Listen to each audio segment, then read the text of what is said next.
दा बे समाव बड'लेण्ड इंखं टेलिभिजननि बिथिंनिफ्राय मोनसे मोगा-मोगि हाबाफारि बानजायनाय लादों जेरावनाखि बड'लेण्डनि उथुमाय बड'लेण्डनि राजथावनि क'क्राझाराव थानाय गुबुन गुबुन सोलोंथाइ फसंथाननि फरायसाफोरजों मोगा-मोगि बे मोगा-मोगि हाबाफारियाव गोबां फरायसालिफोरनिफ्राय कलेजनिफ्राय बड'लेण्ड इउनिभारसिटिनिफ्राय फरायसाफोर बाहागो लाफैदों आरो बिथांमोननि गोसो इसिंनि बाथ्राखौ बड'लेण्ड इंखं टेलिभिजननि गेजेरजों फोसावना लादों दासान्दि बड'लेण्डआव जाफुनाय राजखान्थि थासारिनि सोमोन्दै जोङो सावरायगोन फरायसा हिसाबै फरायसाफोरा मा बिफाव राजखान्थिनि बेलायाव बिनि सायाव गावबा गावनि उदां मोनदांथिखौ बुंलायगोन लोगोसेनो गावबा गावनि जिउनि थांखि बाथ्राबो बेयाव फैगोन आरो समाज दानाय बेलायाव फरायसाफोरा मा मावनांगौ बिनि सायावनो जोङो सावरायनो लादों जों गिबियावनो सिनायथि लागोन साफा साफा जोङो नुलांगोन आखिथिंनिफ्राय आगदा फारसे नोंनि मुं आंनि मुङा लैहोर गयारि आङो क'क्राझार गभर्नमेन्ट कलेजनि assistant general secretary Kokrajhar government कलेजनि assistant general secretary thank you दे नोंनि मुं आंनि मुङा राहुल बसुमतारी आं क'क्राझार गभर्नमेन्ट कलेजनिफ्राय आदसा नोंनि मुं आंनि मुङा दिगम्बर नार्जारी आं क'क्राझार गभर्नमेन्ट कलेजनिफ्राय थेंक इउ नोंथांनि मुं आंनि मुङा जोंसार मुसाहारि आं क'क्राझार गभर्नमेन्ट कलेजनिफ्राय आदसा नोंथांनि मुङा आंनि मुङा जिबन्त बसुमतारी क'क्राझार गभर्नमेन्ट कलेजनिफ्राय आदसा नोंथाङा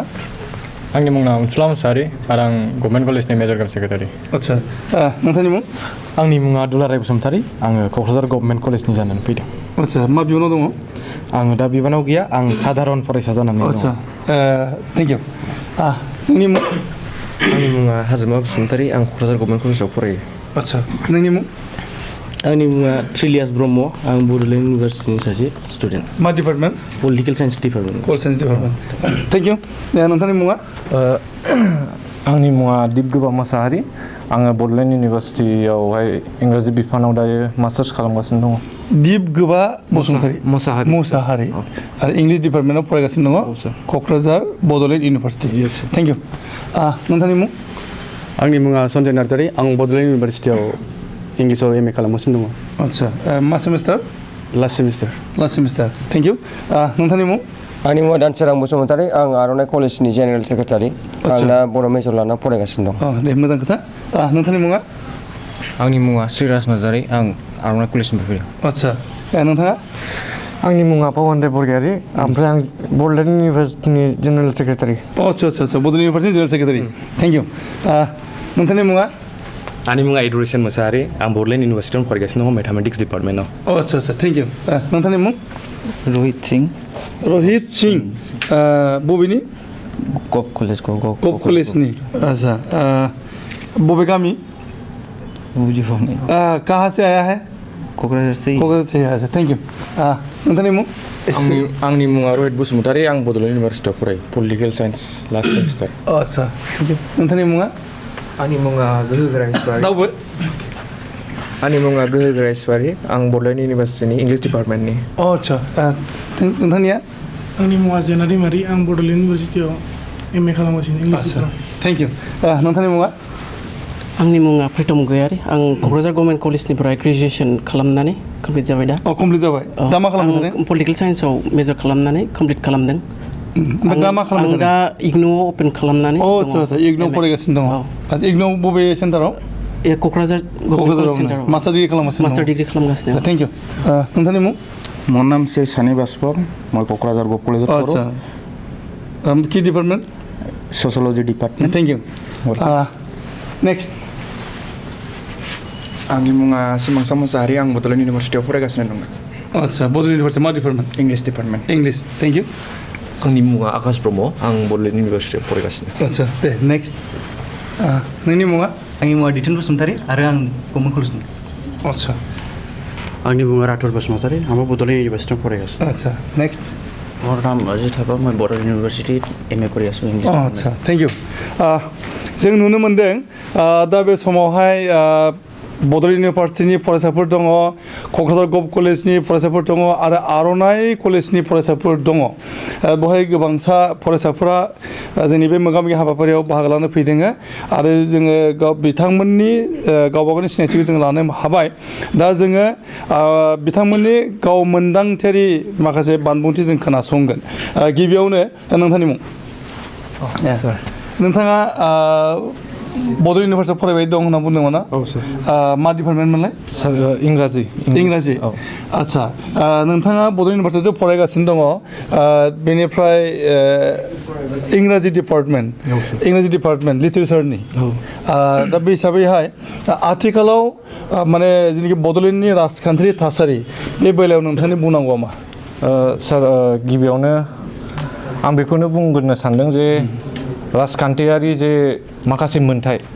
बेहा बयहाबो दङ पलिटिक्सआव नोङो बाहागो लानाङा बे नङा नाथाय मोनसे टाइम दङ जोंनि जेखौ जोंनि गिदिरफोराबो बुङो जोंनि सारमोन आदामोनाबो जे मोनसे गावनि फरायनायनि जे स्टेज दं बेखौ कमप्लिट खालामनानैहाय बैफोराव बाहागो लानांगौबा बे उननि खोथा जागोन दा आं सानो जे जायफोर अर्गानाइजेशन्सफ्रा जे जोंनि बे गथ' गला स्टुडेन्टसफोरखौ लानानै प्रग्रामफ्राव बा रेलिफ्राव बिसोरनि जे बेसेन गोसा टाइम जाय टाइमखौहाय बिथांमोना फरायनायाव हगारनांगौमोन बेफोरखौ जाहाथे बैफोर फरायसाफोरखौ लांनानै बैफोरबायदि रेलि प्रग्रामफ्राव लांनानै जाहाथे टाइमखौ वेस्ट खालामा जे नोंथाङा जे बुंबाय माखासे उन्दै उन्दै गथ'फोरखौ लानानै रेलिफ्राव लांदों मादों बर'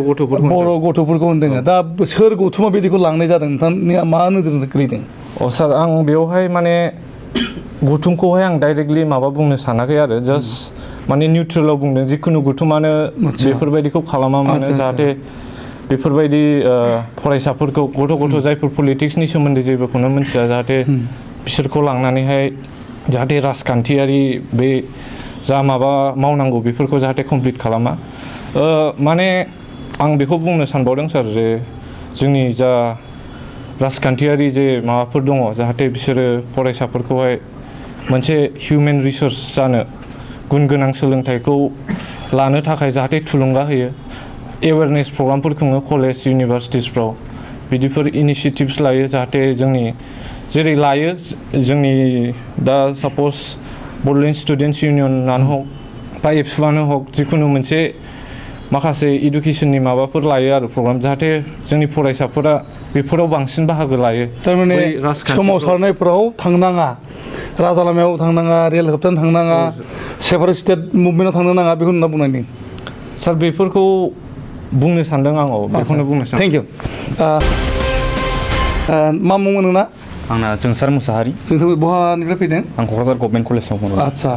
दानि प्रेजेन्ट सिटुएसन अफ द बड'लेण्ड बुंनो थाङोब्ला राजखान्थिनि दोहौआ जाबाय थादों भटबो फैगासिनो दङ बिसायख'थि फैगासिनो दङ बे बेलायाव नोंथांनि मोन्दांथिया मा दाथ' दानिफ्रायनो थासारि सम गासिबो दुंहावैनो दंजोबो दा बांसिन ससियेल मिडियाखौहाय आं बांसिन ससियेल मिडियायावहाय थानाय जायो क्लासनिफ्राय फैनानै ससियेल मिडिया नायफैयो दा बेवहाय ससियेल मिडियाखौ खुलिब्लानो दा जोंनि आथिखालनि छात्रफोर बा लाइमोन आं बायदि लाइमोनफ्रानो गावजों गाव डिबेट जालायबाय थायो उमुक पार्टिनि बा उमुक पार्टिनि आं सानो जेनेबा दा नैबे आदा दिप बुंनाय बायदि जे जोंनि फरायसा समखौहाय जों जाहाथे बैफोरबायदि लेभेलाव थाहैजोबनो नाङा माने जोंनि समफोरखौ जोङो फरायनायावबो नाजानांगौ आं बुंनो सानाखै जे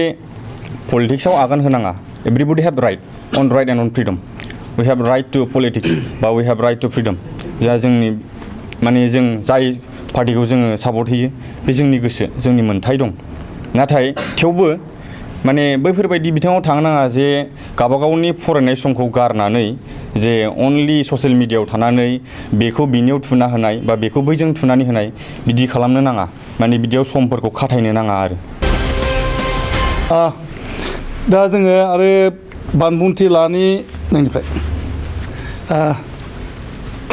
मा मावनो ना आंना ट्रिलियास ब्रह्म आं बड'लेण्ड इउनिभार्सिटि आदसा दानि प्रेजेन्ट जेनाखि सिटुएसन बड'लेण्डनि नायबा बिटिआर दानाय जाबाय दा बे बेलायाव नोंनि बुंनांगौ मा आंथ' बेखौनो सानो जे दाबो जोंना बिटिआरआ दाफुंजायाखै दा फैगौ बिसायख'थिया बिटिसिनिनो बेवहाय जोंना बिटिसिआव 40टा सिट्स दङ बे 40टा इलेक्सन जागोन बेयो उनाव इमप्लिमेन्ट जाबासो बिटिआर जागोन बेनो आदसा दा बे समावहाय बिटिआर जाथ'वाखै बेखौ बुंनो नागिरदों नङा होमबा आरो दानि समाव माने जोंनि बर' फरायसाफोर एबा फरायसा गौथुमफोरा मा मावनांगौ बेखौ बुं फरायसानि गुबै खामानियानो फरायनाय आरो दहायबो बुंदों जोंना दिप मुसाहारिया बिथाङा जे फरायनायनि सम बेसेन गोसा समखौ आं फां जेन'बा पलिटिकेल माबायाव हंगारालासिनो फरायबा माबा मोनसे राहाखौ बानायना लानो हागोन आरो जोंनि दा जाफुनाय सरखार दा बिपिएफआ बिपिएफ सरखार बे बिथां हाग्रामा महिलारिया इनिसियेटिभ लागासिनो दङ जेनेबा आइपिएस एपिएससि इउपिएससि कर्स कमप्लिट खालामबा बियो फ्रि अफ कर्स थारमाने प्रिलिम कर्सखौ फोजोबबा बियो फ्रि अफ कर्स फोरोङो बिटिसिनिफ्राय बहुत फाइनान्सियेल एसिस्टेन्स हेल्प खालामो आं बेखौ बुंनो सानदों आरोना मोनसे खोथा जे ससियेल मिडियानि गेजेरजों गोबांथार गियान आरजिनोबो हायो बे बेलायाव नोंथाङा मा बुंनो नागिरदों ससियेल मिडियाथ' दा जोंनि ग्लबेल ससाइटियाव बहुत इनफ्लुयेन्स खालामो मानसिखौ गोबांथार नलेज जोंबो बाहायो ससियेल मिडियाखौ बबेबा कुइसनखौ मोनाबाबो जों एन्सारखौ जेनेबा बबेबा कुइसननि एन्सारखौ जों ससियेल मिडियायाव नागिरनांगौ जानानै फैयो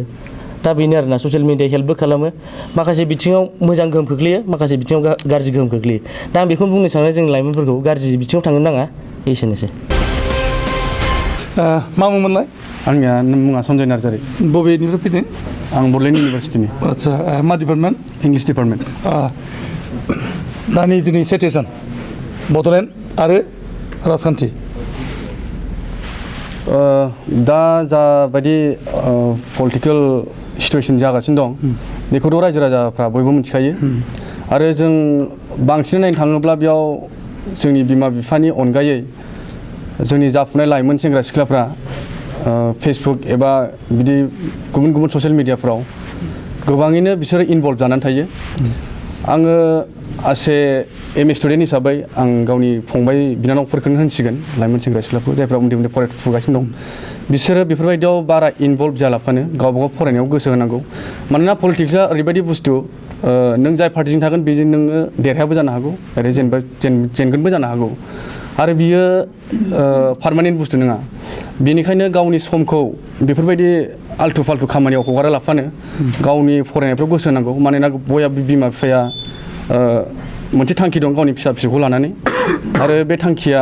बिमा बिफानि गिबि थांखियानो जाहैबाय फिसाखौ फोरोंनानै बोरै मानसि खालामनो हागोन आरो आं बुङोदि बे पलिटिकेला सोरबा सासेखौ मानसि खालामगोन एबा लाइफआव जौगाहोगोन बे नङा मानोना आं सिगाङावबो बुंखाबाय बे पलिटिकेला मोनसे पार्मानेन्ट बुस्थु नङा आरो जुदि बे पलिटिक्सखौ मोजां बाहायनो रोङाबा मानसिखौ बे खैफोदावबो खोख्लैयो बेनिखायनो आं बुंनो सानो जोंनि सेंग्रा सिख्लाफ्रा लाइमोन सेंग्रा सिख्लाफ्रा स्पेसियेलि बर' सेंग्रा सिख्लाफ्रा बिसोरो गावबा गावनि फरायनायखौ गोसो होनानै बिमा बिफानि साननायखौ जाफुंहोनांगौ आंनि बुंनाया एसेनोसै दा बाथ्राया जाहैबाय जे नोंथाङा सासे मेचिउर्ड स्टुडेन्ट नोंथाङा फरायगासिनो दङ खिन्थु नोंथाङा 18 इयार्स अलरेडि अभार जाबाय जिदा माने 18 इयार्स जाब्लानो भटनि राइट थायो भट होनांगौ जायो दा बेला गावबा गावनि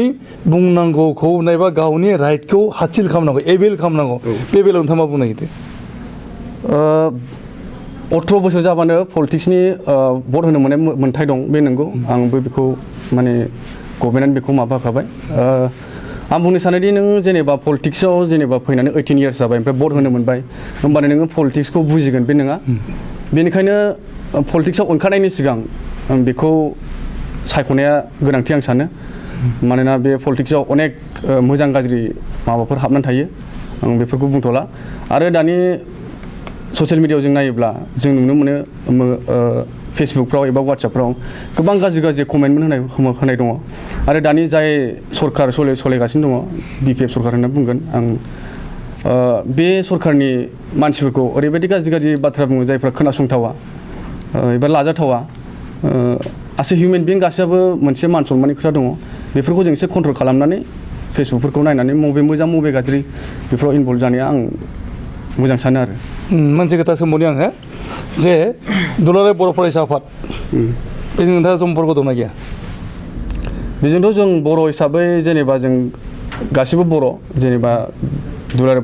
फरायसा आफादानो होन जेनेबा ओमफ्राय बिपिएफआनो होन जोंनि गासैनिबो हारिनिनो बिमा मोनसे सासे बिमानिनो जों हारिनि मानसिफोर जों गासिखौबो रावखौबो नेग्लेक्ट खालामा एबा रावखौबो बजबना लाया जों बबे सैथो एबा मोखांजों जों बबेया बबेखौ जों मोजां मोनो बेजों जों थागोन आं बेयाव बुंनांगौ जेबो खोथा गैया ना दुलाराय बर' फरायसा आफादा आथिखालाव बड'लेण्ड आलादा रायजो दाबिबाय थादोंमोन 2 मार्च 1987 मायथाइनिफ्राय 1987 मायथाइनि 2 मार्च खालिनिफ्राय माने आलादा रायजो दाबिदों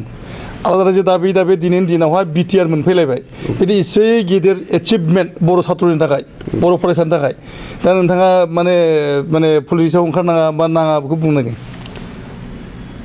नो डाउट जेनेबा जों दायो खस्थ' खालामै होख्रावै लामा सामा होख्रावै दै मोनलोङा ओंखाम मोनजाया जों होख्रावै जों बिटिआरखौ मोनबाय बिटिआरखौ मोनबाय होननानै जों दाबो इमप्लिमेन्ट जायाखै माने जों बिनि फिथाइखौ दाबो मोननो थाङाखै बेयो उननि बाथ्रा बेसेबांसिम इमप्लिमेन्ट जागोन एबा बेसेबांसिम जाफुंगोन जों बेखौ बुंनो हाया बेनिखायनो आं बे खोथायाव जेबो बुंनांगौ सानो जेबो बुंनो बुंनांगौ खोथा मा मुं आंनि नामा प्रितम गयारि आं गभर्नमेन्ट कलेजनिफ्राय ग्रेजुवेसन खालामनानै दा क'क्राझार गभर्नमेन्ट कलेजनिफ्राय पलिटिकेल साइन्सआव ग्रेजुवेसन खालामनानै आं दा इग्न'आव मास्टार डिग्री लागासिनो पलिटिकेल साइन्सआव आच्छा पलिटिकेल साइन्सनि नोंथाङा फरायसा दानि प्रेजेन्ट सिटुएसन बड'लेण्ड राजखान्थि नोंथांनि बुंनांगौआ आं बेखौनो बुंनो सानो दाख्लै 27 जानुवारियाव जेरखम जोंना बिटिआर गोरोबथा जाबाय दा थार्ड एकर्ड आं बेखौनो बुंनो सानोदि जोंहा बुंनांगौ जेबो गैया स्टुडेन्ट हिसाबै दा जोंहा राजखान्थिनि हिसाबाव बिटिआर गोरोबथा जानाया मोजाङानो खिन्थु आं बुङो डाइरेक्टलि दा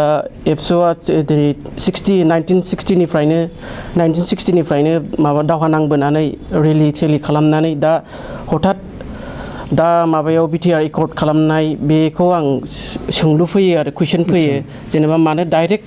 माबा खालामनांगौ होननानै डाइरेक्ट मानो होबथानांगौ आरो जोंनि मानगोनां सार प्रमद बर'आ एक्स प्रेसिडेन्ट बुंदोंमोन दि गाव मालाबाबो राजखान्थियाव हाबा होननानै दा बियो डाइरेक्ट दाखालिसो 10 days जादों बियो हाबनाया बेयाव बहुद खोथा बुंलांदों बियो माखासे काउन्टार होदों बेखौ जों मालाबाबो पजिटिभ साननानै लाया थारमाने प्रमद बर' बिथाङा एबसुनि थानाय समावहाय आलादा रायजो नांगौ होननानै दाबिदोंमोन बिटिआर सुक्तिबो खालामदों आरो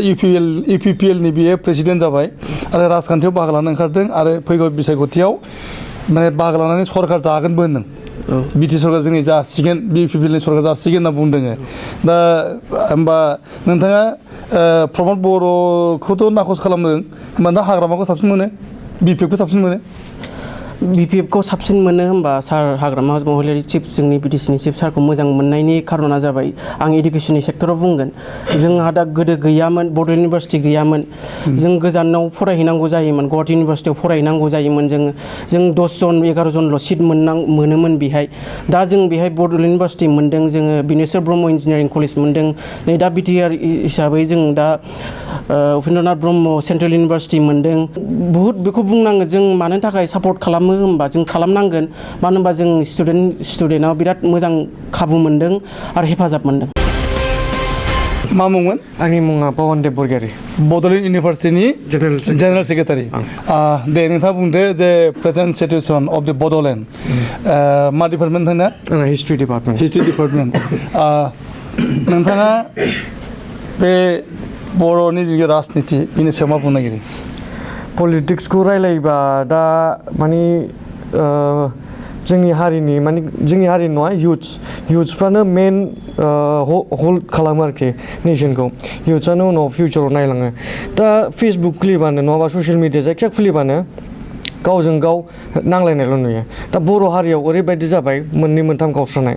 दा बे गावस्रानायखौ सोर खालामदों आं एस ए स्टुडेन्ट आं खालि बेखौल' होनो कि माने स्टुडेन्टफोरखौ स्टुडेन्ट हिसाबै थानांगौ आरो जों स्टुडेन्ट हिसाबै जों नलेज लादों जों नलेजखौ जों जे नलेज मोन्दों जों बेखौ इमप्लिमेन्ट खालामा जों मालायनि होननायावसो होजावलाङो दा स्टुडेन्टफ्रा ओरैबायदि मेन्टेलि माबा जाबाय कि बिसोर फरायनायाव ध्यान होआब्लासिनो बांसिन पलिटिक्सनि खोथा रायलायो नोंथाङा बड'लेण्ड इउनिभारसिटिनि जिएस जानानै दङ स्टुडेन्टस अर्गानाइजेसननि बे हिसाबै नोंथांनि अर्गानाइजेसना बे बेलायाव मा एवारनेस लाबोनो नागिरदों आं बेखौनो होननो सानोखि गासिबो इउनिभारसिटि ओमफ्राय कलेज दं जेसेबां दङ बेफोराव स्टुडेन्टसफ्रा बे पलिटिक्सआव पार्ट लानो नाङा गावबागाव फरायनायाव ध्यान होनानै बांसिन माबा टाइम स्पेन्ड खालामनांगौ दा जेसेबां नुयो नङाबाबो वाट्सएप फेसबुक इन्सटाग्राम गासिबावबो गावजों गाव एबसु बिपिएफ बुलायलायनायल' ओमफ्राय बेयाव माबा गैया इउनिटि गैया बाव स्टेट मोननाय बे डाइरेक्टलि अर इनडाइरेक्टलि स्टेट मोननायनिबो आसायानो खम जाखायो आथिखालाव बिपिएफ सरकार सोलिगासिनो दङ बे बिपिएफ सरकारा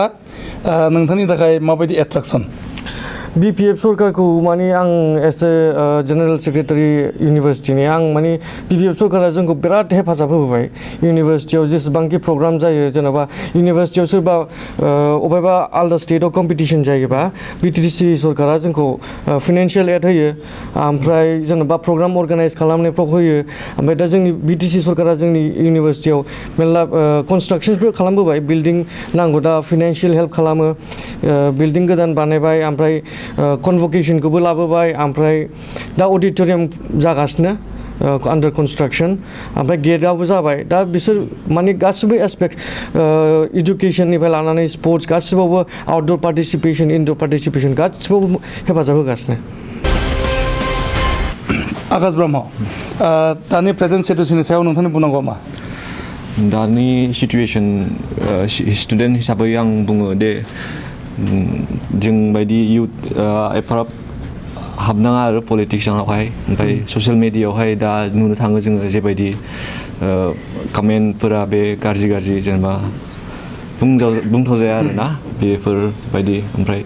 माबा नेगेटिभ इमप्रेसन क्रिएट खालामो आरो मालाय जातियाबो मालाय हारियाबो नुयो बेफोरखौ ओमफ्राय मिनिथावना जायो आरो जोंनि लैहोर गयारि बबे कलेजनि आङो क'क्राझार गभर्नमेन्ट कलेजनि दा एसिस्टेन्ट जेनेरेल सेक्रेटारि आदसा दानि सिटुएसन राजनिति बड'लेण्ड बिटिआर नोंथांनि बुंनांगौआ आंनि बुंनांगौआ बेनो जे आं दा सासे स्टुडेन्ट कमिउनिटिनिफ्राय बिलंस खालामो दा आं स्टुडेन्ट कमिउनिटि जानानै आं बुंनो सानदों जे जोंनि जेसेबांखि दङ बिटिएडिनि बा जोंनि बर' हारिनि जेसेखि जाया माने स्टुडेन्ट बयनिसिम आं मोनसे खोथाखौ खावलायनो सानदों जे जोङो फार्स्ट अफ अल जोङो बर' बिमानि फिसा दा जोङो मोनसे बिमानि फिसा आरो जोङो दा मोनसे बिमानिनो बिदा फंबाय दा आं पलिटिक्सनि बारै थराब गोथौआव बुंनो साना नाथाय आं थेवबाबो स्लाइटलि बुंसै आं जे आथिखालाव जे बिटिसिनि इलेक्सन जेब्ला जायो जोङो गोदो गोदायनिफ्रायनो खोनानो मोन्दों जे जोंनि बर'जों बर' गावलायलायनाय जायो दा गोदोनिफ्रायनो जोङो बर'जों बर' गावलायबोगासिनो दङ दा खिन्थु जोङो जोंनि जे दावहारु बिथांमोन दङ फार्स्टआव आं एथ' गोथौआव हाबला आं मिडिलनिफ्राय बुंसै जेनेबा जोंनि बिएलटि जे दावहारु बिथांमोन दङ बिसोरो जुजिनानै गावनि जे लाइफ कमप्रमाइस खालामनानै गावनि बिसि फिसा कमप्रमाइस खालामनानै बिसोरो बिटिसि बिनानै लाबाय आरोबाव नै खेबसेबाव जोंनि बर'नि फिसानिनो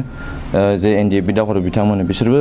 गाव गावनि लाइफ कमप्रमाइस खालामनानै जानाय लोंनाय बिमा बिफा गासिबो हाग्राबारियाव थाहैनानै दा बिटिआर बिनानै लाबोबाय दा नंगौ जे बिथां दावहारुमोना जोंनि बर' हारिनि थाखाय मावदों नाथाय जेब्ला जोंनि थाखाय जे जाबोजोब्बाय जे जोंनि थाखायनो बिसोरो इडुकेसन सेक्टर इन्डास्ट्रियेल सेक्टर बा जेखि जाया मानो मेडिकेलफोरावबो जोंनि थाखाय हस्पिटाल जेखि माने साब सेन्टार इच एन्ड एभ्रि सेक्टराव जोंनि थाखाय बिसोर डेभेलप खालामबोदों नाथाय जेब्ला जोङो इलेक्सन जायो बिटिसिनि इलेक्सन बेयाव मानो जोङो गावजों गावनि बिदा फंबायखौ सिनायालासिनो जों मानो एकदम हाखु दावरा जानानै बुंनो थाङोबा ससियेल मिडियायावनो होन जों ससियेल मिडियायाव नांलाय खमलाय जालायलायबाय थायो आरो दा ससियेल मिडियायाव जालायनानै जोङो ओरैबो लामा सुलाङो सोरबा माने आखाइजों बुलायलायनाय नुलायलायो आरो बुंनो थाङोबा जोङो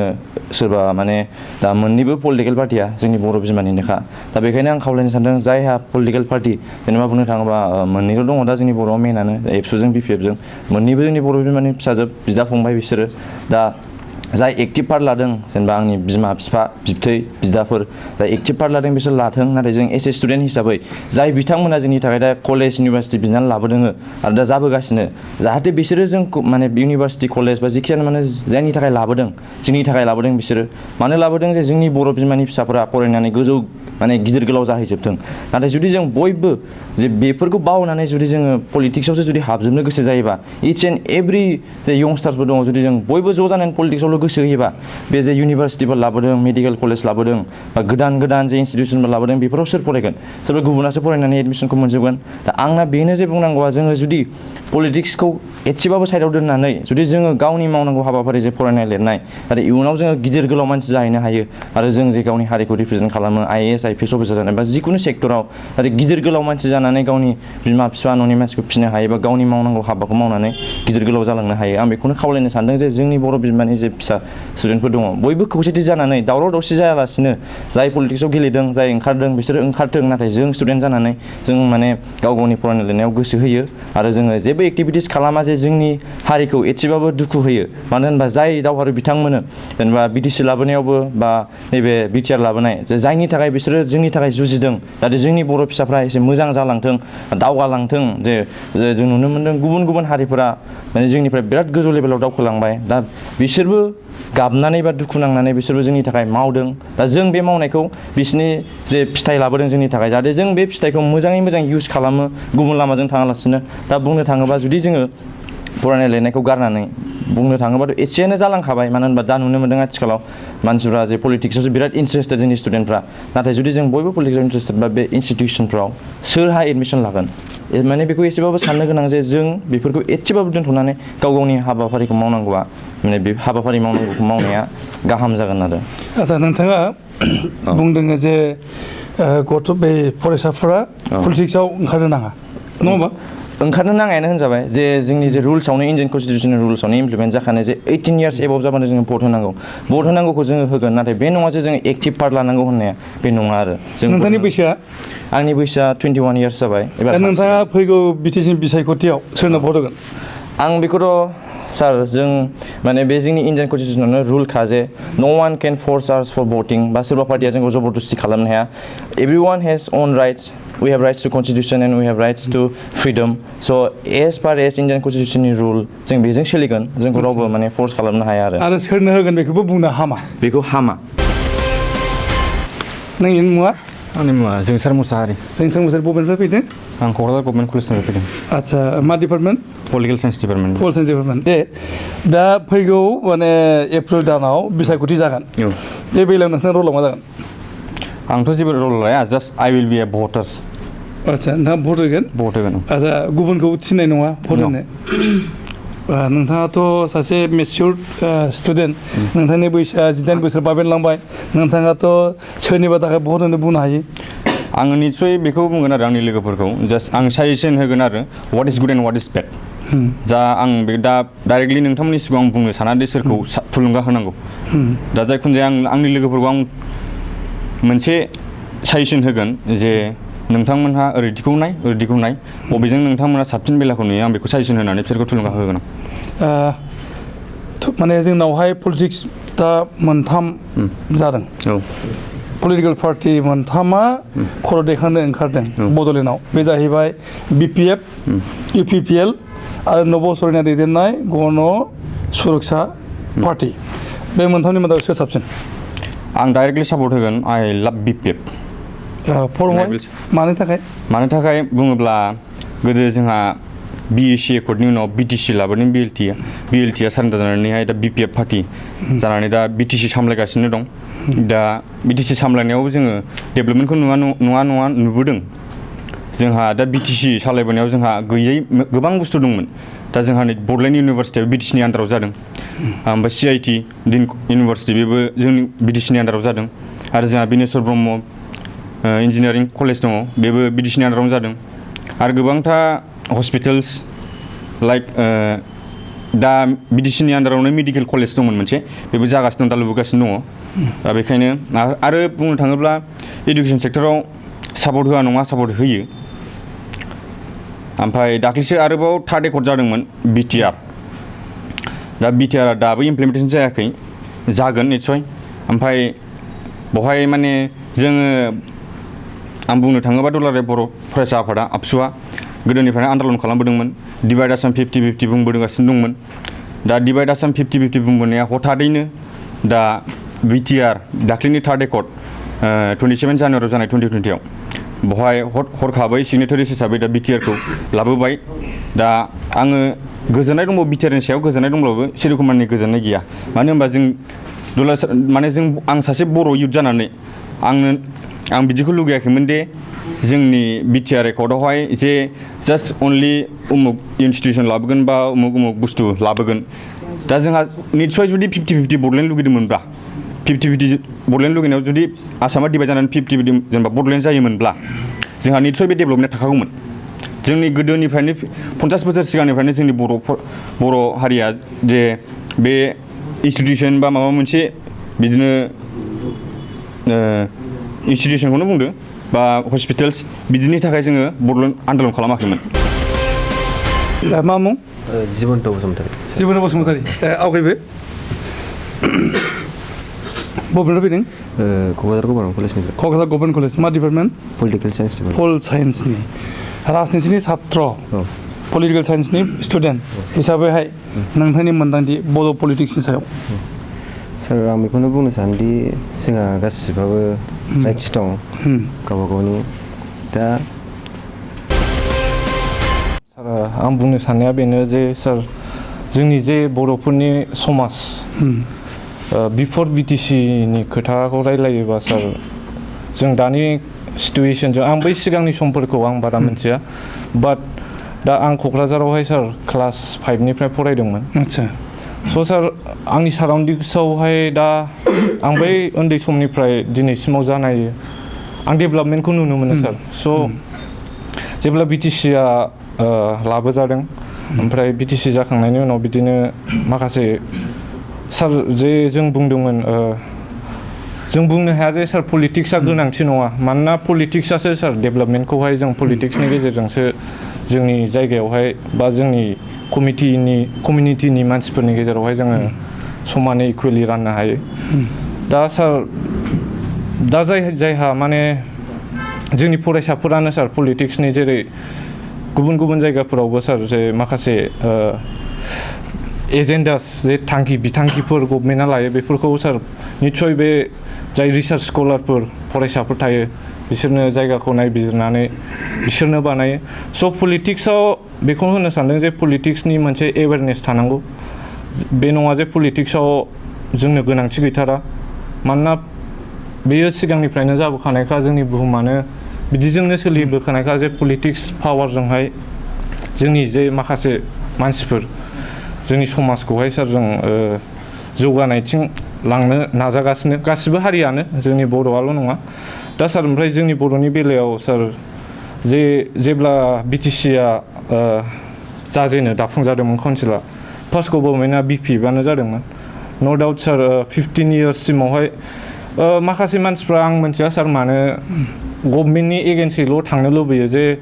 15 इयार्ससिमाव दिनै जोंनो स्टुडेन्टस जानानै आं सार इडुकेसन सेक्टरनि बेलायाव बुंनो सानदों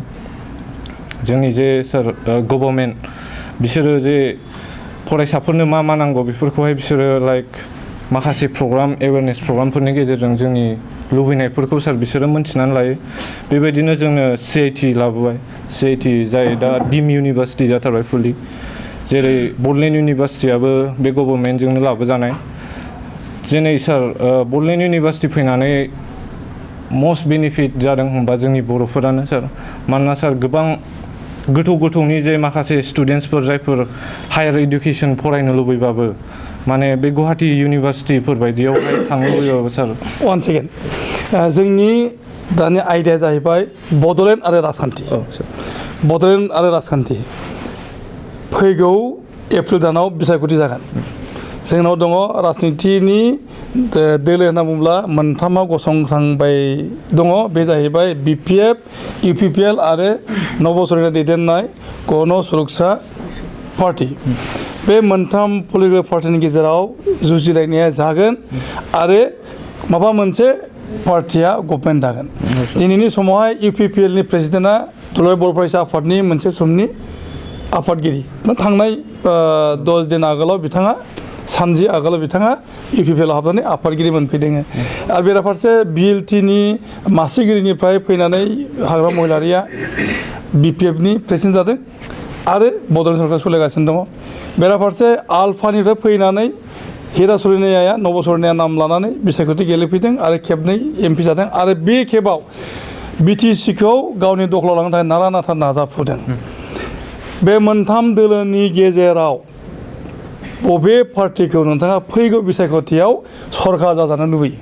सार बेवहाय जेबो गोनो गोथो गैया आङो खुलायैनो बुंगोन सार आहा बिपिएफनि सायाव जे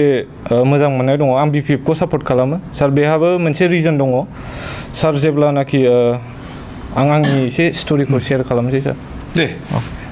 सार माने आंनि बिफाया बिथाङा जेब्ला बिपि एबा दाजादोंमोन गिबि दाजानाय जेननायनिफ्रायनो बिथाङा पार्टिनि मेम्बार हिसाबै दंमोन सार बे नङा जे सार बिथाङा पार्टियाव हाबनानै माबा मुलाम्फा जादों बा गावनि बेनिफिटनि थाखाय हाबदों आं मानो मोजां मोनदों होनोबा बेनि जे पार्टिनि थाखाय जे डेडिकेसन गुबुन मोनसे बुस्थु मोननो लुबैयाबालानो माखासे डेडिकेसन होनाय बेनि गावनि न'खरनि नांगौखौ दोनथ'नानै गावनि बै खामानियाव आवगायलांग्रोनाय गावनि डिउटिखौ बिथाङा जे रेसपन्सिबिलिटि लादों निस्सय बिनि बेहा मोनसे फोथायनाय दंमोन जानांगौ बे पार्टिनि सायावहाय जे माखासे डेभेलपमेन्टखौ मावलांनो हागोन बिकज सार बेनो सार प्रमद बर'खौ मानो नाङा सार प्रमद बर' सारनि थाखाय आंहा रेसपेक्ट दङ बिथाङाबो सार सासे स्टुडेन्टस जोंबायदिनिनो दैदेनगिरि जानानै थाङोमोन नाथाय दा बिथाङा पलिटिक्सआव ओंखारदों बे बिथांनि खोथा मानो ओंखारदों बेयो बिथांल' मिथिगौ बेयो पावार लुबैनानै ओंखारदों बा डेभेलपमेन्ट खालामनो लुबैनानै ओंखारदों नाथाय सार आं बुंनो साननाया बेनो जे सार जोंनि बर'फ्रा मोनसे फिसा कमिउनिटि सार स' बेवहाय आंनि अन अपिनियनखौ होनो सार आं सानो जे मोनसेल' पलिटिकेल पार्टि लाइक बेफोरबायदि थानानैहाय जयै मावलायनानैहाय जुदि हारिनि थाखायहाय जा गभर्नमेन्ट सेन्ट्रेल गभर्नमेन्ट बा गोजौसिनाव जोंनि गोजौसिनाव जोंखौ सोर सालायबावो बिथांमोननिफ्राय जों बिदि जयै थालायनानै मोनसेल' गभर्नमेन्ट लानानैहाय जुदि मावोबा सार डेभेलपमेन्टआ एसे बांसिनबाबो फैगोन होननानै पलिटिक्सआव रुलिं एन्ड अपोजिसन थायो येस सार नोंथाङा जाहैबाय मेचिउर्ड स्टुडेन्ट isn't it नोंथाङा मेचिउर्ड स्टुडेन्ट हिसाबैहाय बेखौ नोंथाङा मिथिगौ अपोजिसन एन्ड रुलिं आरो अपोजिसनाबो मोजां रल प्ले खालामनांगौ पलिटिक्सआव आरो माने रुलिंआथ' थाखाबाय बे होमबा जोङो अपोजिसनखौ नाखस खालामनो हाया दा आं सोंनो नागिरदों नोंथांनाव जे हिरा सरनिया नब सरनिया दैदेननाय माने गण सुरक्षा पार्टि बियो बड'लेण्डनि खुंथायनि बिबानखौ रुजुनफैबाय माने बड'लेण्ड सरकार दाफैबाय जोंहा लस दं नामा सार आं सानो बिराद गिदिर लस दङ मानोना सार बियो लाइक बिटिसिखौहाय जोंनि बर' सासे दैदेनगिरिया जेसेबां मोनथियो जोंनि जे बड'लेण्ड रिजन मानोना बिटिसिनि बिसायख'थिखाय बांसिनै बिटिसि एरियायावहाय जोंनि अन मानसिफ्रानो गोसारलानानै दङ सार बेनिखायनो निस्सय सार जोंनि प्रब्लेमफोरखौहाय बै गुबुन जाथिनिख्रुइ जोंनि गावनि मानसियानो बांसिन बुजिगोन बेनिखायनो आं सानो सरनियाया जुदि देरहानांगौब्ला लस दङ होननानै नोंथाङा सानदों आरो नोंथांनि मुङा आंनि मुङा गोहोगोरा इसवारि बबे कलेजनिफ्राय फैदों बड'लेण्ड इउनिभारसिटिनिफ्राय फैदों मा डिपार्टमेन्ट आं इंलिश डिपार्टमेन्ट नोंथांनि मोनदांथियाव नोंथांनि जेनाखि माने बुंनांगौ बड'लेण्डनि राजखान्थिनि सायाव बेखौ बुं बड'लेण्ड पलिटिक्स आं सानोखि बड'लेण्ड पलिटिक्सआथ' दा सोलिगासिनो politics as a main stream माबायाव मोनथाम पार्टि दाबाय जोंहा माबागासिनो दङ स' इलेक्सनाबो खाथि फैगासिनो स' जोंबो भट होनांगौ as a Indian citizen as a vote होनांगौ जोंबो एन्ड बेनोसै आरोखि ना एसे भटार एन्ड पलिटिक्स नोंथाङा भट होनांगौ होनबाय ओमफ्राय दासान्दि जे गावजों गावनि गेजेरावहाय एना एनि सोमजिनो लागै हमबाय बड'लेण्ड पलिटिक्सखौ लानानै एबा बड'लेण्ड बिसायख'थिखौ लानानै जोंनि गेजेरावहाय एना एनि जायो बे बेलायाव नोंथांनि बुंनांगौ एना एनि जानायनि खोथाया जेनेबा सारानो होनबाय रुलिं अपोजिसन थायो होननानै स' रुलिं पार्टिया जाहैबाय रुल खालामगोन अपोजिसन पार्टिया जाहैबाय एसे मिन्स लाइक कारेक्सन खालामनाय बायदि जायो आरोखि ना स' अपोजिसन पार्टि स' आंनि होनांगौआ बेनो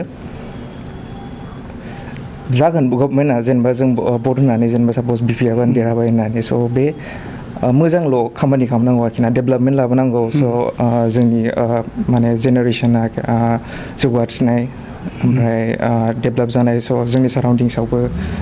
जेनेबा इभल्भ जानाय आरोखि ना हिउमेनिटिया दानि जोंनि माने बिपिएफ सरकार बेनिफ्राय जोङो रायजो राजाया फरायसाफ्रा मोननांगौ खाबुखौ मोननो हादों ने इन माइ आंनि भिउ आरोखि ना दा बिपिएफ सरकारा दा जेसेबांखिनि डेभेलपमेन्ट लाबोदों आइ एग्रि आरोखि ना बे डेभेलपमेन्ट लाबोदों होननानै स' मानोना जोंनाव इउनिभार्सिटि गैयामोन आंबो शिलंनिफ्रायसो ग्रेजुवेसन खालामबोदों स' आंबो बाहाय माबा फैयाखै ओमफ्राय शिलंआव HS पास खालामबोबाय ओमफ्राय डिग्रिखौ बाहाय माबाबोबाय ओमफ्राय दा इउनिभार्सिटियाव फरायगासिनो आरोखि ना ओमफ्राय स' जोंनाव बाहेरायाव थांनाय स्लाय आइ थिंक आरोखि ना जोंनि हायावनो फरायनानै जोंनि माबा लेन्डखौनो जौगाहोनानै स' इउनिभार्सिटि लाबोदों ओमफ्राय ओरैथिं दा बिटिआर माबा जानायाव मोनबाय जोङो ओरैथिं मेडिकेल कलेजआथ' दंखायोमोन आगोलाय जोंहा सेन्ट्रेल इउनिभार्सिटि मोनबोबाय जोङो स' आइ गेस बे बिपिएफनि दानायाव आरोखि ना बेखौ सानो नोंथांनि बुंनांगौआ बे बर'नि राजखान्थिनि सायाव आं बेखौनो बुंनो लुबैयो माने सासे स्टुडेन्ट जानानै डाइरेक्टलि पलिटिकेलाव इनभल्भ जायैआनो साबसिन मानोना स्टुडेन्टआ जाय सरकार सोलिबाय थायो बिसिनावसो माबाफोर उपाय जेन'बा रेहायफोर नांगौबा बिनानै लायखायो ओंखायनो डाइरेक्टलि स्टुडेन्टआ थेवब्लाबो माने थोंजोङै बबेबा पलिटिकेल पार्टिजों थायोबा बेहा बै समावहाय जेब्ला बैजों थाबाय थादों अब्ला बै रुलिं जेन'बा अपोजिट रुल खालामग्रा दङ बिसोर देरहायोबा माने बैसिनाव थांनानै बिहैनाय मानायफ्रा एसे प्रब्लेम जायो एडरेसन मुसाहारि बबे कलेजनि बड'लेण्ड इउनिभार्सिटि मा डिपार्टमेन्ट मेथामेटिक्स डिपार्टमेन्ट मेथामेटिक्स आच्छा सानखान्थि आच्छा सानखान्थिनि फरायसा हिसाबै बड'लेण्ड पलिटिक्सनि सायाव नोंथांनि मोन्दांथिया मा आंथ' फार्स्ट अफ अल आंनो सानो दे आंथ' पलिटिक्सबो फरायाखै आरो बांद्राय पलिटिक्सआवबो इनभल्भ जायाखै ओमफ्राय आं एक्चुअलि सिगां उन्दैनिफ्राय बाहेरायाव फरायनाय ओमफ्राय डिग्रिखौ आं क'क्राझाराव फरायफैबाय ओमफ्राय दा बड'लेण्ड इउनिभार्सिटि फरायगासिनो दङ आं जेब्ला थाफैदों क'क्राझाराव होमब्लानिफ्रायनो आं सिचुवेसनखौ नुबोबाय फार्स्ट अफ अल आंथ' आलादा जायगायाव थायोमोन आं बर'आनोमोन बाट आं नंदोंमोन बर'आ बैजोंबो ज' होननानै बाटबो फैनानै नुफैबाय बर'आ गावजों गावनो डिभाइड जानानै दङ ओंखायनो दा गावजों गावनो डिभाइड जानानै दङ सासे बिमानि फिसा दा नोरै पलिटिक्स बर्ड साइडजोंबो ओंखारोब्ला अभियासलि गुलाय गुजाया फैयो दा बेवहाय दा पलिटिक्स सिचुवेसनखौ नायनानै जों बहुत इनभल्भमेन्टखौ नुबाय मास कमिउनिकेसन मास प्रग्रामफोर नुबाय बेखौ नुयो जों बहुतफोर बाहागो लायो बाट बेवहाय दा स्टुडेन्टसफ्राबो बाहागो लानानै दङ ओमफ्राय उन्दै गथ'फ्राबो बाहागो लानानै दङ जेरै 9-10ल' नङा 11-12फोरनि स्टुडेन्ट जायफ्रा 18 जायाखै बिसोरबो इनभल्भमेन्ट जानानै दङ आरो बिसोरबो सिगां आगबारायगासिनो दङ दा बेफोरखौ नुयोला बेफोरो according to constitution according to गभार्नमेन्टनि रुल्स एन्ड रेगुलेशन स्टुडेन्टसफोरनि थाखाय बेफोरखौ नुयोला गाज्रि जायो एक्चुअलि बिदि खालामनाङामोन बिदि एक्चुअलि दायाबो जोंनि नङा जोंबो इम्परटेन्ट लायोमोन बाट जाय लिडार्सफोर जाय मानसि गिदिरफोर बिसोरनो जोंखौ बिदि जायगायाव लिड खालामलांदों जोंबो मोजां गियान मोनाखिसै ओंखायनो बिदि लिडआवहाय गथ'फ्रा ओंखारबाय गाज्रि नुबाय दा बेफोरनि जुनैनो दा गावजों गाव माखासे गथ'फ्रा मोनसे पार्टियाव दङ माखासे गथ'फ्रा मोनसे पार्टि लाइक 2 पार्टि जानानै दङ बर'आ दा सासेया मोनसे बुंगोन बिसोर अपोजिसन दा बिसोर बांसिन इन्ट्रेस्टेडा ससियेल मिडियायाव लानानै गावजों गाव नांलाय खुमलाय बिदिनो दावराव जालायबाय दा गथ'फोरनि उनाव गिदिरफ्राबो बांद्राय मा जाबोबाय दा बेखौनो सानो जों आरोखि स्टुडेन्ट हिसाबै जोंनि मेन रला स्टाडिस जोंनि मेन रला मिन्स स्टाडि खालामलांनानै जे जानांगौ बे एमफोर थायो बेखौ खालामनांगौ बाट जों बेफोरावसो इन्डाल जानानै दङ दा एक्चुअलि जों उन्दैनिफ्राय फरायबोबाय अंक'आ होन पलिटिक्स इक'नमिक्सजों फरायबाय जों स्कुलाव एडमिनिस्ट्रेटिभ इडुकेसनफ्राव खालि इडुकेसनल' मोनबोबाय जों जेबो एवारनेस प्रग्राम मोनबोआखै मटिभेसनेल प्रग्राम इन'भेसन प्रग्राम मोनबोआखै जेनि जाहोनाव जों दा गथ'फोर सेंग्राफोर उन्दैफोर दा बिदि सिचुवेसनाव इनभल्भमेन्ट जानानै दङ ओंखायनो आं दा सानो दे जोंनि जेसेबां इनस्टिटिउसन लेभेलफोर दङ फिसायानो जाथों गिदिरानो जाथों कलेज इउनिभार्सिटि जेरावबो जों like extra class like awareness प्रग्रामखौ लाबोनांगौ जेराव गथ'फ्रा खालि स्टाडिसजोंल' नङा मानोना जों स्टाडिस फरायबाय थागोन फरायनो जे जानांगौ जाहैगोन बाट जोंनाव खालि फरायनायनि गियानजोंल' जानाय नङा जों ससियेल मिडियाखौ मारै इउज खालामनांगौ जों मारै मटिभेटेड जानांगौ दा बेफोर एवारनेस प्रग्राम लाबोयोला मानोना दाथ' मानसि गिदिरफ्रा जायफ्रा लाइक 50 इयार्सनि एबा 40 इयार्सनि बिसोर लिड खालामगासिनो दङ बिसोरथ' सानसे बे गावनि जे सिट दङ बेखौ नागारनानै थांनांगोन दा बिनि उनाव जों फैगोन दा जोंबो खालि इडुकेटेड जानानै लेखा रोंनानैल' बाहेरानि जिनिसखौ मिथियाला जोंबो बिदिनो सेम सिचुवेसन क्रिएट खालामगोन जेनेरेसनखौ जों फल' खालामगोन ओंखायनो दा आंनि मेन हिसाबावहाय जोंनि एवारनेस प्रग्राम लाबोनांगौ इन'भेसन मटिभेसन प्रग्राम जेराव इनभल्भमेन्ट जानानै गथ'फ्रा साप'ज बैबो बे गियानखौ मोनोला बे मोजांखौ सिनायनाय बिजिरनो हानाय खोथाखौ मोनोला जों बा अबभियासलि गावजों गाव बर' बिमानि सासेनि फिसा जानानै जों गावजों गाव बुलायनाय नङा जेब्ला गथ'फोरा स्टुडेन्टफोरा जेब्ला खौसे जागोन बा गभर्नमेन्टआव मोनसे फर्म जागोन अपोजिसन आदारवाइज अपोजिसन नांगौ अपोजिसनखौ जोंनो क्रिएट खालामगोन मानोना नांगौ नालाय ओंखायनो बेफोरखौ ओंखायनो आं जा सानो एवारनेस प्रग्राम लाबोनांगौ बिदि मेरला प्रग्राम मेरला मास बिदि माबा लाबोनांगौ जेराव स्टुडेन्टसफ्रा एक्टिभ जानानै गियान मोननानै बेफोरखौ आग बारायनानै थाखि जोंनि फिउचार जेनेरेसन जोंनि जे जेनेरेसन फैदों जों बेखौ फल' खालामा माथिनो गोदान फर्म खालामनो हानाय जेखौ नांगौथि for our development for overall everything दा बेखौ सानो आङो भेरि नाइस आर्गुमेन्ट जोबोद मोजां जादों आर्गुमेन्ट नोंथांनिया नाथाय माने सानखान्थिनि फरायसा हिसाबै माने नोंथाङा जिनिखि मोनदांदों एवारनेस नांगौ मटिभेसन प्रग्राम नांगौ ओरैखौ बुंदों दा जोंनि गेजेरावहाय माने पलिटिकेल एवारनेसनिबोथ' दरकार दं दा बे बेलायावहाय जों माबायदि पलिटिकेल एवारनेसनि प्रग्राम लाजायो सानखान्थिनि गेजेरजों नोंथाङा मा बुंनो नागिरो आं सानखान्थि फरायदों मानि आङो बाट आं उन्दैनिफ्रायनो आं मेथामेटिक्सखौ आं चुज खालाम सानखान्थिखौ आं चुज खालामाखैमोन आं बुहुत साबजेक्ट आंनि एमाबो आलदामोन नाथाय आं उनावहाय सानखान्थि फरायनांदों बाट आं सानखान्थिनि स्टुडेन्ट होननानै सानखान्थिल' फरायाखै आं इक'नमिक्स फरायबोदों पलिटिकेल्स फरायबोदों हिस्ट्रि फरायबोदों मानोना आंनि एमआ जाहैबाय फरायनानै मास्टार मावनो मोनसे गिदिर मानसि जानो बे नङा आंनि उन्दैनिफ्रायनो मोनसे फिसा आं बिमाखौ नुबोदों उन्दैनिफ्रायनो फोरोंदों जोंखौ खस्थ' खालामनानै स्कुलाव फोरोंनानै जोंखौ फेदेरबोदों फोलावबोदों एस ए टिचार ना टिचार माने गथ'फोरखौ फोरोंनाय मटिभेट खालामनाय ओंखायनो आं दा बिमानिफ्राय नुनानै आं ओरैबादि सानदों जोंनि ससाइटिया बहुत डेभेलप जाबाय बहुत जौगाखांबाय इन'भेटिभ जाबाय बाट मेन प्रब्लेमा जोंनाव मटिभेसन गैया एवारनेस प्रग्राम गैया ओंखायनो आं दा सानो आं मेथामेटिक्स स्टुडेन्ट जानानै आं मेरला बिदि प्रग्रामफोरखौ नायो इउटुबाव मय नायनानै गियान लायो दा आं हारसिंबो हाया ओंखायनो आं मेरला पलिटिकेल स्टुडेन्टसफोर दङ बिसोर पलिटिक्स फरायबोनायखा दा बिसोर पलिटिक्सखौ मिथिजोबगौ माब्रै लांनो बेखौ मिथिखागौ दा बिसोरखौ लानानै जयैनो जों एवारनेस पलिटिक्सखौ माब्रै बाहायनांगौ बेफोर एवारनेसखौ लाबोनो थाखाय आरोखि जों बेखौ खालामथारखानांगौ बेखौ खालामथारलासो जोंनि जेनेरेसन चेन्ज जागोन बेखौ खालामाब्ला माब्लाबो चेन्ज जानाय नङा जेरै दङ बिदिनो थाबाय थागोन गावजों गाव बुलाय सुलाय बिदिनो थाबाय थागोन माब्लाबो चेन्ज जानाय नङा फैगौ बिसायख'थियाव एबा फैगौ समाव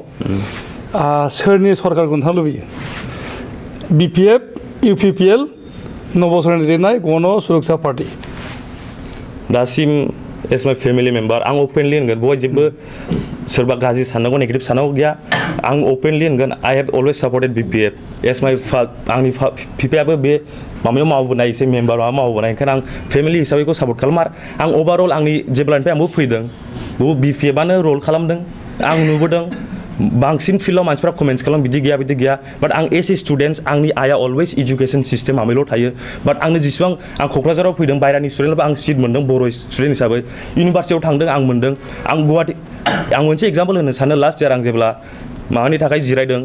इन्ट्रेन्सनि थाखाय जिरायदों आं गुवाहाटियाव एप्लाइ खालामदों नैबे एप्लाइ खालामदों आं ओजों मोनाखै मानो मोनाखै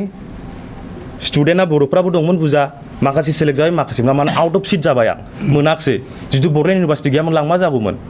ओरैनो थानांगौमोन एसे जों बर' स्टुडेन्टफोरा ओरैनो थानाय मालाय माथो जाखो नोंथाङा फरायनो मोननायखाय बेफोरखौ मोजां मोनबाय बिदि नङा अभारअल बेल' नङा इउनिभार्सिटिल' नङा मेरला एग्जाम्पल होखाबाय दहायनो बेफोरखौ जों नुखाबाय दाथ' बड'लेण्डआव मा दङ मा नुदों नोंथाङा फरायसालिखौसो नुबाय आं स्टुडेन्ट हिसाबै आं बेफोरखौल' नायगोन मानोना जों स्टुडेन्टआसो बेफोर फरायनानै गियान मोननानै जेब्ला जों बिदि नङा कि जों पलिटिक्सआव गाया जोंनो सिगां गियान नांगौ जों गियानखौ लाग्रोगोन एवारनेस नांगौ एवारनेसखौ लाग्रोगोन जेसेबां अभारअल गियान नांगौखौ जों डाइरेक्ट उइदाउट गियान उइदाउट एनि नलेज जों पलिटिक्सआव ओंखारला जों बिदिनो जागोन गुलाय गुजाय जागोन ओंखायनो जों सिगां जेसेबां इडुकेसन दङ पलिटिक्सआ बिदि नङा नों उन्दैयाव ओंखारनांगौ जों पलिटिक्सआव 40 इयार्स 50 इयार्सनि उनावबो ओंखारनो हायो जोंनि जिखुनु रेस्ट्रिक्सन गैया आफ्टार 18 इउ केन गो आउट फर देट ओंखायनो आं सापर्ट खालामो दे जों सिगां जेसेबां गियान नांगौखौ लाग्रोनि ओमफ्राय जों अबभियासलि पलिटिक्सआव ओंखारगोन जों मानोना जों लिड रल लाया जोंनि जेनेरेसन चेन्ज खालामा जों मालाबा चेन्ज खालामनो हानाय नङा इन्टारेक्सन सानखान्थिनि फरायसाखौ आं नोंथांनाव बांसिन सोंनो लुबैदों प्रमद बर'आ बिटिसिनि चिफ जायोबा मा खहा दं आं बेखौ दा जेबो होनो हाथों मानोना आं पलिटिक्सआव एथ'ग्राब दासिम बिदि गोथौ थांफेराखै आं मालाबाबो पार्टि वाइसखौ आं मालाबा मिन्स बे आलदा होननानै सानाखै आं मालाबा बिदि रिड खालामा बिसोरखौहाय आं दा बिनि पलिटिक्सनि हिसाबै आं दा जेबो होनो हाथा जास्ट आंनि मेन मिन्स बिसया जाहैबाय खालि बे एवारनेसखौ लाबोनानै जों स्टुडेन्टसफोरा मारै लिड खालामलांनांगौ उननि थाखाय मानोना जोंनो फिउचार जोंनो दागोन उनावहाय बिनि आङो खालि बेखौल' मिथिदों आरोखि ओमफ्राय नोंथाङा हाग्रामाखौबो सरकार थाजानो लुबैयो दा बेनो रुल खालामबोगासिनो बेनो डेभेलपमेन्टखौ लाबोगासिनो दा अबभियासलि बेनो रुल खालामफिनगोन। मा मुं? आंनि मुङा मनसुन ब्रह्म। मनसुन ब्रह्म। बबेनि? आं माबा बड'लेण्ड इउनिभारसिटियाव दा फरायगासिनो पलिटिकेल साइन्स डिपार्टमेन्टआव। पल साइन्सआव आदसा मा बुंनो लुबैदों नोंथाङा? दानि पलिटिक्सनि सायाव। नोंथाङा होसोबोलायथारबाय मा बुंनो माने पलिटिक्सआथ' गोदोनिफ्रायनो सोलिबोगासिनोखा जेनेबा आं बुंनो साननाया बेनो जेनेबा बर'आवथ' मोननै पार्टि दं दा जेनेबा ज' जानायनि अनेक खोथा रायलायो खिन्थु आं बेखौ माने पजिबोल साना आरो जिहेथु माने एक्सन थाबा रिएक्सना थाखायो ओमफ्राय दानि खोथायाव जेनेबा बिदिनो हाब्रु सारलायबाय थानाय मार्चलिंजिं होननाय जेनेबा गावजों गाव माने जाखायो इलेक्सनाव माने पलिटिक्सआव बिदि एसे माबानाया जाखायो खिन्थु आं बेखौसो माने माबा खालामगोन जेनेबा रिकुवेस्ट खालामगोन जाहाथे एसे मेसार पलिटिक्स गेलेयो आरो जेनेबा बिदि गाज्रि भाषा बाहायालासिनो जेनेबा एसे मोजां खोथाखौ जेनेबा सावरायलायोबा मानसिया पलिटिकल एनिमेलखा ससियेल मिडियाया इलेक्सननि खिन्थु प्रभाब गोलैया भटआथ' बै सिटिजेनासो होगोन ससियेल मिडियाफ्राथ' होफैनाय नङा भटखौ नङा बेजों जेनेबा बिराद इनभल्भ जागासिनो दं जों जिहेथु जेनेबा ससियेल मिडिया एकदम ग्लबेलाइज वर्ल्डआव जेनेबा बिराद ससियेल मिडिया रल प्ले खालामो आरो बियो जेनेबा सोरनिबा भिउसखौ साननायखौ सोलायनो हायो बा गाज्रि मोजां खालामनो हायो बेखौ आं बिलिभ खालामो आरो दा बिदिनो नुलायगासिनो जेनेबा माने मेसार पलिटिक्स गेलेजानो लुगैदों आं जेनेबा बेनो खोथाया जाहाथे माने बुंलायनाया थाखागोन जेनेबा इलेक्सनावलाय बेनोखा जों मा मावनो हादों जेनेबा सोरबा मा मावाखै बेखौ थाखायो आरो पलिटिकेल एनिमेल जानानै जेनेबा नों सापर्ट होग्रा अपोज होग्राया थाखागोन जेनेबा बेनो खोथाया दा माने जाहाथे गाज्रि माबाल' इनभारमेन्टल' जानो नाङा आरो जेनेबा भायलेन्सआव थांनो नाङा मायाव थांनो नाङा बेल' आच्छा मोनसे खोथा पलिटिक्स बे पलिटिक्सआ फरायसा जिउआव माबायदि रिएक्सन आरो एक्सन लाबोयो नोंथांनि मोन्दांथियाव बिदिनो माने गोदोनिफ्रायनो आं नुबाय बिराद लिडारफोर माने स्टुडेन्ट लाइफनिफ्रायनो पलिटिक्सआव माने लानायफ्रा गिदिर गोलाव मानसि जाहैबाय जेनेबा बयहाबो इन्टारेस्ट थाखायो जेखिनाखि माने बेकग्राउन्डनिफ्राय फैया मानो बयहाबो पलिटिक्सआव एसेबाबो भिउ थाखायो आरो एसेबाबो माबा मोनसेनि थाखाय माने थाखायो बिदि भिउस दा माने पलिटिक्सआव आं सानो माने जायहा इन्टारेस्ट दं बेथ' ओंखारथार जेनेबा जाय इन्टारेस्ट गैया जास्ट एसे मियार स्पेक्टेटर नायबाय था बेनो माने माबा मोनसे भिउ लानानै आरो बेनो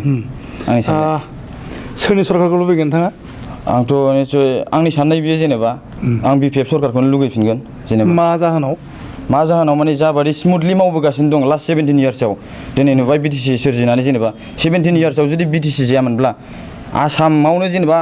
आसामनि सिङावनो जेनेबा 6 सिडिउल एरिया मोननानै मोनसे अट'नमि नङामोनब्ला दिनै बे मालाबा बिदि जौगायामोन जों दिनै धुबुरि गवालपारा गोदोनि एकदम हिस्ट्रिक डिस्ट्रिक्ट बेफोरखौ नुबाय नों दा बिराद जौगानांसिगौमोन बेफोरो खिन्थु बेबादि माने नायजायाखै बिराद गुवार आसाम खिन्थु जों उइदिन 4 डिस्ट्रिक्ट दा माबायदि जौगानायखौ नुदों जों बेखौ नुबोगासिनोखा ना सोलायनायखौथ' नांगौ गुस्लायनाय नांगौ सरकारखौबो गुस्लायनाय नांगौ नङा होमबा जोंनि हालामा आगोलाव गोग्लैसोनायमोन मोजाङाव फैबाय बेनिफ्राय सरकारा बिपिएफमोन बेखौ सोलायनांसिगौ निसय नंगौ खिन्थु आं सोलायनांगौ साना आरो दा जेबादि स्मुथलि मावबोगासिनो जेनेबा मोजाङै उइदाउट जेनेबा बयबो हारिखौ लानानै दा नाय गोदो बिराद दावराव जायोमोन बिपिएफआ मोनसे आमब्रेला अर्गानाइजेसन जेरावबो माने रोदाफ्रा सुजोब्बाय बेबायदि होनजायो माने बयखौबो खाबथाबना दोनजोब्बाय माने नट अनलि डेभेलपमेन्ट जेनेबा एकदम पिसआबो बयबो जाथि जनगोष्ठीनि मानसिया दङ दा जेनेबा बेबायदि हाग्रामा सारनि आन्दाराव जेनेबा दा पिसफुल इनभारमेन्टखौबो आं नुयो आरो बिदि सासे लिबारेल मानसि हिसाबै आं सापर्ट खालामगोन बिपिएफखौनो जेनेबा बेनो थेंक इउ बेनिफ्राय जों गोबां सावरायबाय सोरबा बुंबावगोन नामा दा प्रथमते बिटिआर एकर्ड होनबाय थायो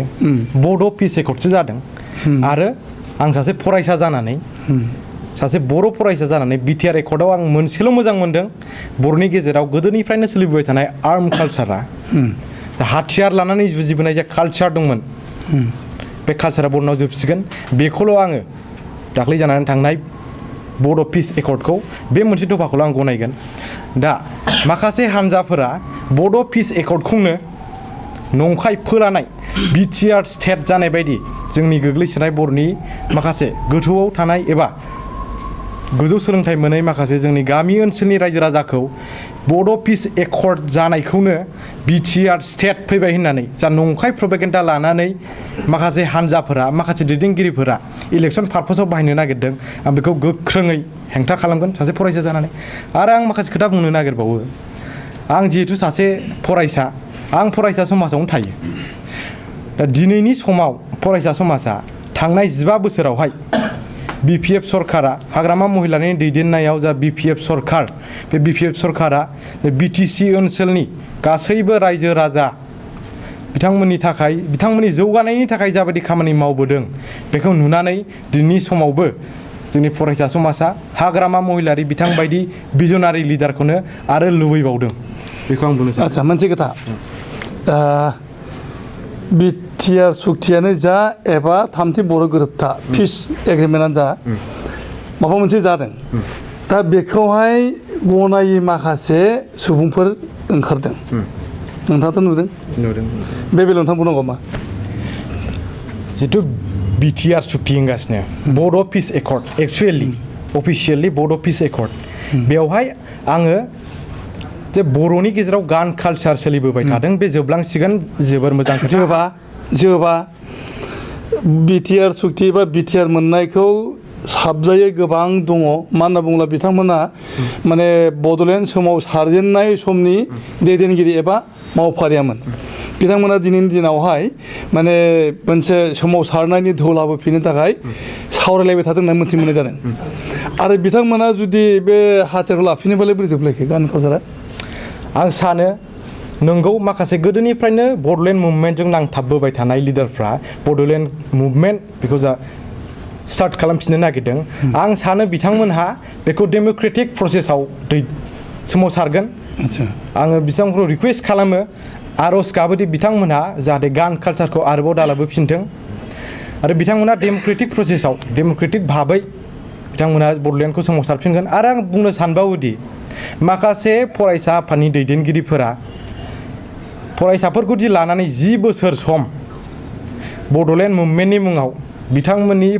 बेसेन गोसा समखौ दि बड'लेण्ड मुभमेन्टनि मुङाव लाफानानै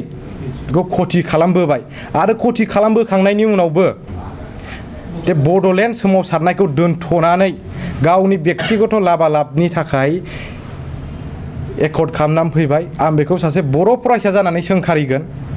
जोंनि गोदोनिफ्रायनो सोमावसारबोबाय थानाय बड'लेण्ड मुभमेन्ट बेखौ बिथांनो आङो नामखौ थोंजोङै बुंला बिथांनो रावबो बर'आ अधिकार होआखै दे एथ' रोजा रोजा सुबुङा जिउ गारबोनाय बे बड'लेण्ड मुभमेन्टआव बे मुभमेन्टखौ दोनथ'नाय बा फोजोबनाय नांला होननानै आङो साइन खालामनानै फैनायखौ आङो सासे बर' फरायसा जानानै आं बेखौ मालाबाबो गनायनाय नङा होमबा गोदानै बड'लेण्ड सोमावसारनाय जाफिङोब्ला नोंथाङा बेखौ गनायगोन निस्सय गनायगोन बड'लेण्डखौ जोंनो नांगौ आरो बर'फ्रा मालाबाबो बड'लेण्ड मोनाबा गोजोना साफ्रोमबो बर'आनो बड'लेण्डखौ लुबैयो थेंक इउ